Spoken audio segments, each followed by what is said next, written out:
দীর্ঘ ছুটির হাত ধরে শুরু হয়েছে ঘরমুখ মানুষের ঈদযাত্রা। ঢাকা মাওয়া এক্সপ্রেসওয়েতে এবার অন্যান্য বছরের মতো চিরচেনা যানজটের ভোগান্তি না থাকলেও যাত্রীদের পিছু ছাড়ছে না বাড়তি ভাড়া, নৈরাজ্য আর বাসের জন্য অন্তহীন অপেক্ষা। চেনা শহরের চেনা ব্যস্ততা পেছনে ফেলে নারীর টানে বাড়ির পথে হাজারো মানুষ। ঢাকা থেকে দক্ষিণাঞ্চলের ২১ জেলার প্রবেশদ্বার ঢাকা মাওয়া এক্সপ্রেসওয়ে। অন্যবারের মতো এবার অন্তত এই চওড়া সড়কে গাড়ির চাকা থমকে যায়নি।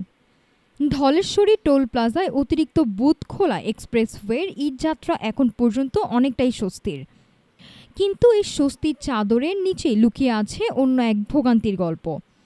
নিয়মের তোয়াক্কা না করে দ্বিগুণ ভাড়া আদায়ের উৎসবে মেতেছে কিছু পরিবহন, সাথে যোগ হয়েছে টিকিট কেটে ঘন্টার পর ঘন্টা বাসের জন্য অপেক্ষা।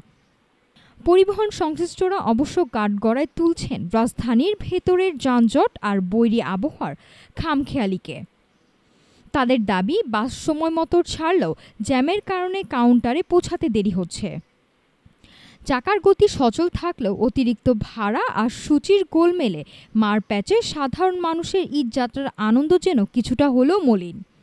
তবে সব পেরিয়ে প্রিয়জনের হাসির মুখ দেখার তাড়ায় মানুষ ছুটছে আপন নীড়ে। নাফিসা সামিয়া, ঢাকা টুডে।